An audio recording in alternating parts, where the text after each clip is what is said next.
This is The Roadmap with Lee Heisman. Hello, everyone, and welcome to The Roadmap, exclusively here on ASBN.com.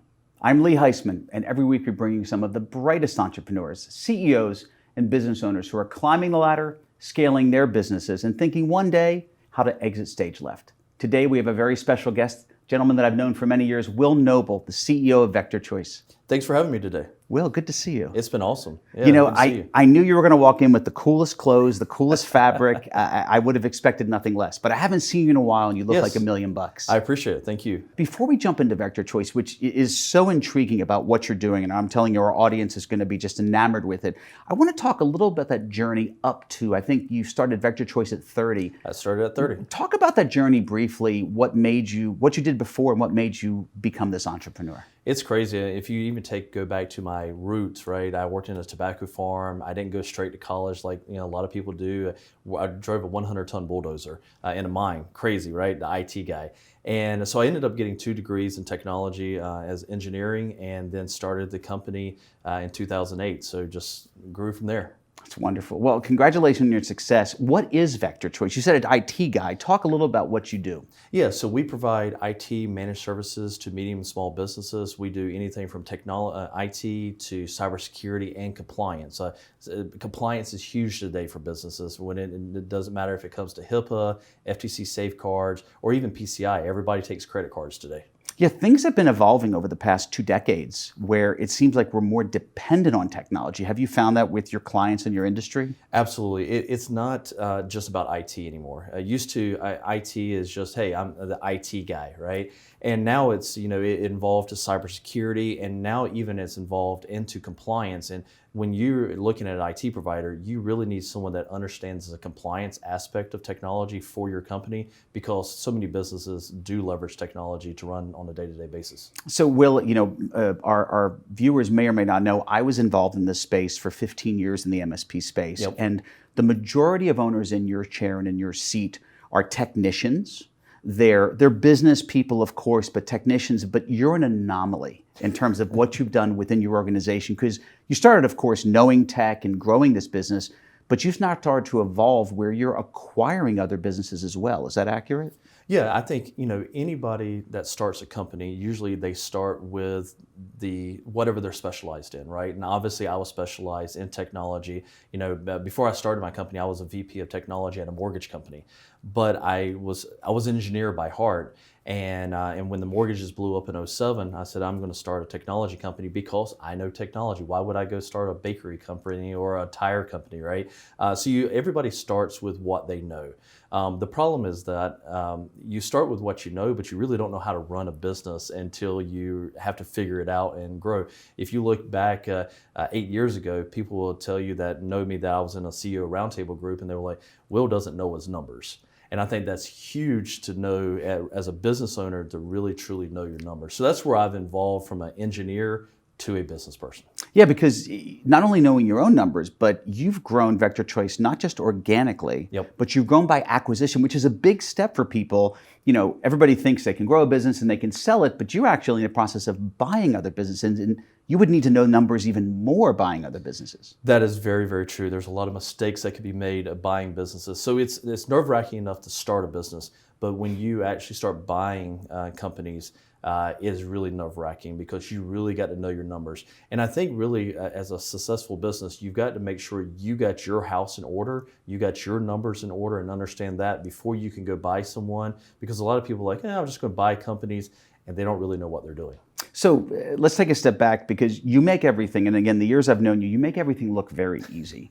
But a lot of viewers out there go, well, I could never do this or even think of doing it. It just comes easy to this guy. You said a lot of owners make mistakes buying businesses. Yeah. Clearly, you've had some errors along the way. Can you talk about them? Oh, absolutely. Maybe not by name. You don't have to name names, but I won't do that. But I think a lot of mistakes that companies make, buying companies, and what I've made is really not know what you're getting yourself into.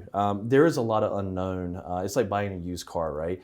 You don't know really what you're getting until you got it and you start driving it.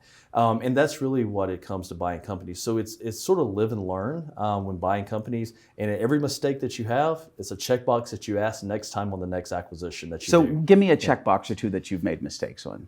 For example, as a technology company, you think all the tools that you use in your company, the person that you're buying is using the same type of tools in the same manner. But you might have people skating by and their EBITDA looks really good, their net profit looks good, but they're using free stuff.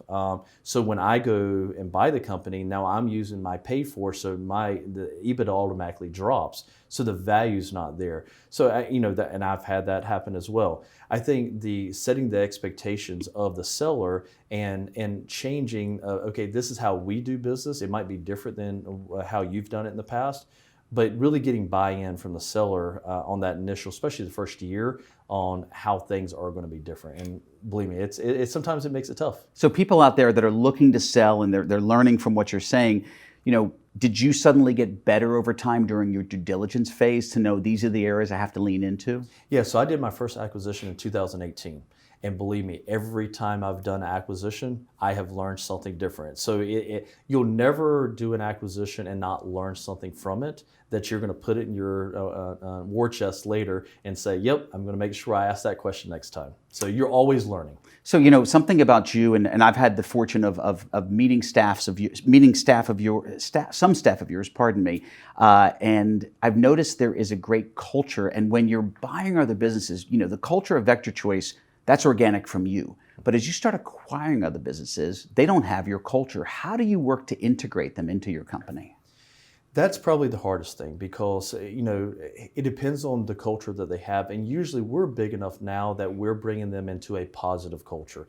More benefits than they had before. We do unlimited PTO, which was scary for me at first, but it's actually a positive. Could you talk about that? Because that's getting very popular these days, Yeah. and I'm sure you're going to provide a good description. Correct. And we have unlimited PTO in our business, which everybody loves. But at the same time, we have parameters around it, right? There's guidelines, rules, and like everything you do in life, there's rules around unlimited, right? And so we just have guidelines around it, and our staff respect it. Really, from a business owner standpoint, I hope no one non-business is watching this, but I don't have to pay back PTO if someone ever leaves the company. So that is a little bit of positive there. Sure. From a business owner standpoint. But what's nice about it is the unlimited, it gives them the freedom. They feel like I'm not tied to 2 weeks or 3 weeks or 4 weeks of vacation. And it's just, I think the employees look at it different than, even though there's rules around it, they just look at it different. So when you acquire a business and these new companies come in with this unlimited PTO, is that something that builds a lot of good faith and goodwill? It does. I mean, we pay 100% health care. We have 401k matching. We have the unlimited PTO. We do little things about anniversary, like $100 for every year you're with the company. So I've got an employee right now that's been with me 14 years. So in his anniversary, he'll get $1,400, just a free cash money that he gets. And so just those little things, it means a lot to employees, which it helps retain employees as well. Give me kind of one of the big pieces of advice that you've experienced from failure, because that's where your best experience is. Talk about that. I think the biggest thing is knowing your numbers. Is that the thing you were picked on early on with? Oh, yes. 8 years ago, I was picked on. Will, you don't know your numbers. I knew what was in my checking account, and that was the number I knew, right? But knowing the numbers from your labor efficiency ratio, from a management ratio, from a direct labor cost, knowing what EBITDA is and net profit and gross profit margins and where you should be, besides being a company and say, I'm going to throw a price on it because that's what the guy down the street's charging. You've got to know your cost, and what your cost might be different than the guy down the street. So you want to grow a company and build a company that is profitable.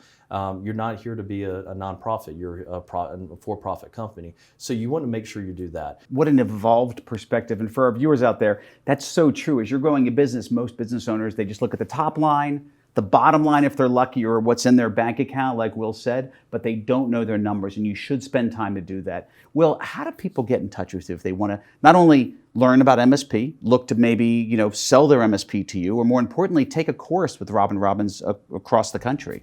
Yeah, so that's a lot there. So my company is vectorchoice.com, and phone number is 770-313-3319. My email address is wnobles, N-O-B-L-E-S, @vectorchoice.com. And then if you're a MSP and looking at growing your company, you can go to technologymarketingtoolkit.com, which is where I do the coaching there. Spectacular. Well, I haven't seen you in a while. You look wonderful, and I knew you were going to be a rock star on the show today. I appreciate it. Thank you, sir. Yeah, thank you so much, Will Noble. Ladies and gentlemen, Will Noble, what a treat. I would follow him, do everything he said, hit his website, stay near this gentleman. Thank you so much for joining us today. I sure hope that this show was as insightful for you as it was for me. We hope to see you again next week for another episode of The Roadmap. Thanks for watching The Roadmap with Lee Heisman.